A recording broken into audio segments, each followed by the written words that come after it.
मेरे फाइनेंशियल हालात ऐसे थे कि मुझे जो है साथ में कुछ ना कुछ काम करना पड़ा। मेरी जो सिलेक्शन है वो पाकिस्तान नेवी में हुई एज ए LDC। वहाँ पे 3 साल मैंने सर्व किया इन मनोड़ा आइलैंड, और उसके दौरान मैंने अपनी CSS का बहुत ज़्यादा जो मैंने प्रिपरेशन इन मनोड़ा आइलैंड पे ही की। और इवन के जब नहीं होता था मेरे पास कोई स्पेस, तो वहाँ पे मैं बैरिक्स में रहता था बेसिकली, तो वहाँ पे एक रूल्स इस तरह से है कि आपको लाइट्स वगैरह ऑफ करनी है रात को। तो फिर मैं मिलिट्री ट्रक्स जहाँ पे रोशनी वगैरह आती थी तो मैं वहाँ भी पढ़ता था, ग्राउंड्स में पढ़ता था।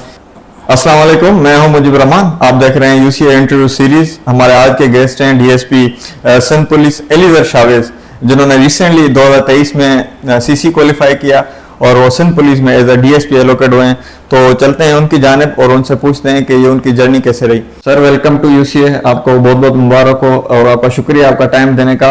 आप ये बताएं कि ये जर्नी आपकी मतलब एजुकेशन वगैरह बैकग्राउंड बताएं कि कहाँ से रहा सारा कुछ। बेसिकली मैं हैदराबाद से ही हूँ और मेरी एजुकेशनल जितनी भी जर्नी है वो भी हैदराबाद की ही है। सेंट बोनावेंचर्स सिटी ब्रांच से मैंने किया है मैट्रिक। उसके बाद government Ghulam Hussain Hidayatullah city college जो किले पे है, यहाँ से मैंने इंटर किया। और फिर जो सिटी कॉलेज है हमारा क्लॉथ मार्केट में, वहाँ से मैंने अपनी ग्रेजुएशन और मास्टर्स भी की है कॉलेज साइड से। क्या मोटिवेशन थी मतलब कॉम्पिटिटिव एग्जाम की तरफ आने की? हाँ, देखिए, लोअर मिडिल क्लास बैकग्राउंड से जब आते हैं तो सबके जहन में होता है जॉब तो करनी है।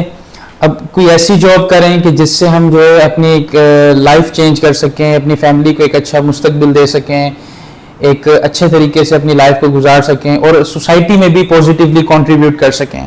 तो ये सब सवालों के जवाब एक ही तरफ जा रहे थे, कॉम्पिटिटिव एग्जामिनेशंस, जिसको हम CSS कहते हैं या CC कहते हैं। तो ये मेरी एक मोटिवेशन थी कि मुझे करना है अपनी फैमिली के लिए। तो फिर मैंने जो है एजुकेशन के साथ साथ ही स्टार्ट कर दिया था, लेकिन it is a very long journey as you know. So मेरे फाइनेंशियल हालात ऐसे थे कि मुझे जो है साथ में कुछ ना कुछ काम करना पड़ा। तो फिर मैंने इस तरह किया कि 1 पेपर की प्रिपरेशन स्टार्ट की। उसमें मैंने न्यूमेरिस्ट जो है वो उनके लिए शॉर्टलिस्ट हुआ। फिर फाइनली मेरी जो सिलेक्शन है वो पाकिस्तान नेवी में हुई एज ए LDC। वहाँ पे 3 साल मैंने सर्व किया इन मनोड़ा आइलैंड, और उसके दौरान मैंने अपनी CSS का बहुत ज़्यादा जो मैंने प्रिपरेशन इन मनोड़ा आइलैंड पे ही की। और वहाँ पे मैं हमारी जो यूनिट्स वगैरह होती थी उसमें जो है मैं पढ़ता था। और इवन के जब नहीं होता था मेरे पास कोई स्पेस, तो वहाँ पे मैं बैरिक्स में रहता था बेसिकली, तो वहाँ पे एक रूल्स इस तरह से है कि आपको लाइट्स वगैरह ऑफ करनी है रात को। तो फिर मैं मिलिट्री ट्रक्स जहाँ पे रोशनी वगैरह आती थी तो मैं वहाँ भी पढ़ता था, ग्राउंड्स में पढ़ता था। ये लोग जो मेरे साथ थे वो इस चीज़ से रिलेट बिल्कुल करेंगे। और फिर 3 साल में वहाँ था। उसके बाद फिर मैंने वहाँ से रिज़ाइन किया। वहाँ पे उसमें रहते रहते मैंने नेवी में 2-3 टेस्ट पास किए, डेटा एंट्री ऑपरेटर और असिस्टेंट नेवी में। उसके बाद फिर मेरी 2 जॉब्स और हुई, जिसमें SST उस पर मैंने शॉर्टलिस्ट हुआ और असिस्टेंट SPSC। फिर फाइनल मेरी सिलेक्शन हुई असिस्टेंट SPSC पे, वो फिर मैंने ज्वाइन की। उसके साथ साथ फिर मैंने CSS अटैम्प्ट दिया। CSS में मेरे 10 पेपर पास है, 570 मार्क्स हैं इंक्लूडिंग SN Pre-C, लेकिन उसमें मेरे ये 2 पेपर्स रह गए थे। उसके बाद फिर नेक्स्ट अटैम्प्ट मेरा CC 23 था। तो ये फिर अल्लाह ने इसमें कामयाबी दी। बंदे के पास अगर मोटिवेशन हो तो जॉब के साथ भी बंदा तैयारी कर सकता है इस चीज़ की? बिल्कुल कर सकता है। और आप देखेंगे मेरे खुद के भी CC 23 में भी काफ़ी सारे बैचमेट्स हैं और CSS में भी काफ़ी दोस्त हैं कि जो जॉब के साथ रहते रहते करते हैं। इट इज़ अ मिथ कि you can not achieve your goals specially CSS and PMS having job. तो ये एक मिथ है। आप जॉब के साथ साथ अगर आप मोटिवेट रहते हैं, डिसिप्लिन रहते हैं, कंसिस्टेंट रहते हैं, तो ये चीज़ें बिल्कुल आपको फेवर करती हैं। कभी हार मानने वाला फैक्टर आया जहन में? बहुत बार ऐसा आता था, लेकिन बहुत सारे फैक्टर्स थे। मेरी फैमिली की सपोर्ट, दोस्त अच्छे होते थे, कुछ सीनियर्स थे, और फिर यह है कि मैं थोड़ा बहुत रिलीजियस तरफ भी जाता था। तो मुझे बहुत सारी वर्सेस हैं बाइबल की, वो बहुत मोटिवेट करती थी। उसमें एक सबसे जो मेरी फेवरेट है वो वर्स ये है कि ढूंढोगे तो पाओगे, खटखटाओगे तो तुम्हारे वास्ते खोला जाएगा। तो ये मैथ्यू से है, मैथ्यू की बुक से।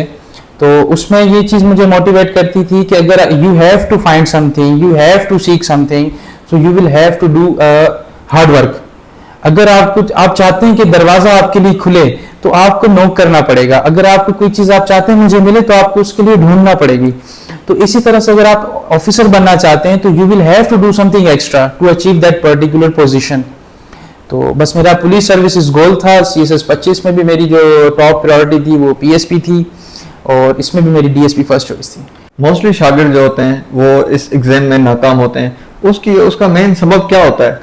उसका मेन सबब ये होता है कि वो मोटिवेट नहीं रहते, डिसिप्लिन नहीं रहते, कंसिस्टेंट नहीं रहते। ये ऐसी जर्नी है, इसमें आपको कंसिस्टेंट भी रहना है, मोटिवेटेड भी रहना है और डिसिप्लिन भी रहना है। तो जो भी कैंडिडेट हो वो इन तीनों चीज़ों को अगर वो लेके चलता है तो उसे कामयाबी ज़रूर मिलती है, ऐसा नहीं कि उसे कामयाबी ना मिले। सर, ऑप्शनल सब्जेक्ट्स का एलोकेशन में क्या रोल होता है? ऑप्शनल सब्जेक्ट्स का एक बहुत मेजर रोल होता है अगर समझा जाए तो। उसमें ये होता है कि जो ऑप्शनल्स होते हैं वो आप अपनी चॉइस से लेते हैं, जो आपको पसंद हो, जिसमें आप अच्छे हों। वो ये भी एक एस्पेक्ट देखा जाता है कि आया आपकी जो डिग्री है उससे अलाइन करते हैं या नहीं।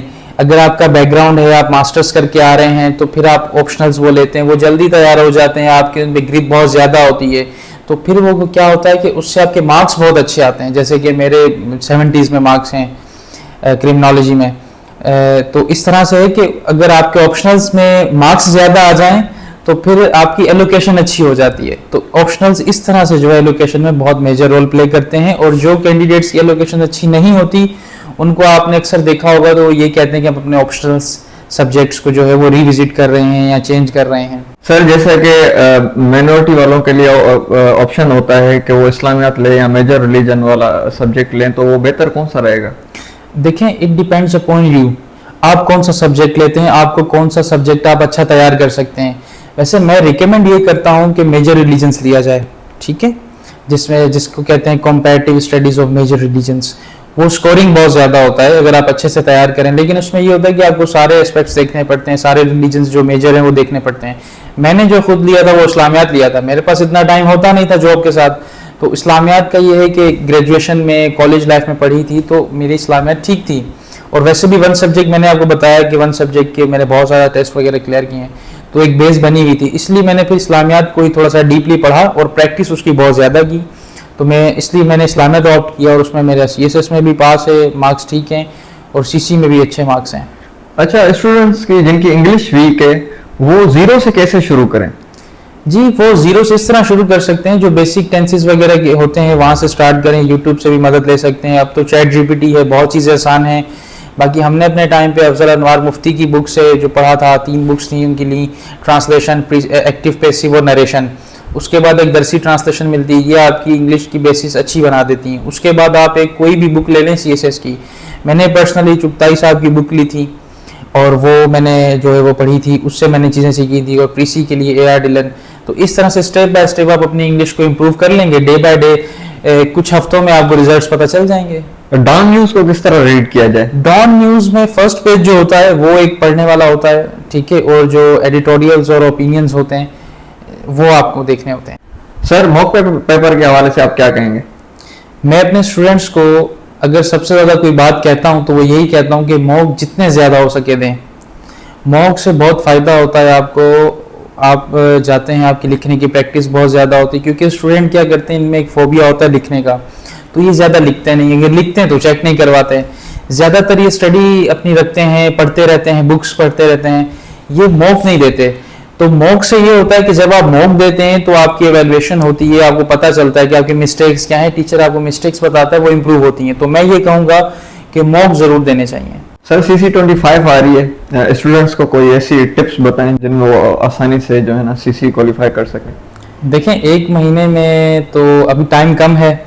अब इसमें ये हो सकता है कि जिनकी प्रिपरेशन अच्छी है वो पॉजिटिव रहें, पॉजिटिव चीज़ें सोचें और कॉन्फिडेंट होकर एग्जाम में जाएं, प्रैक्टिस अपनी अच्छी करें। जितना भी टाइम रहता है वो मॉक दें, टीचर के व्यूज़ दें, उनको इम्प्लीमेंट करें, ठीक है।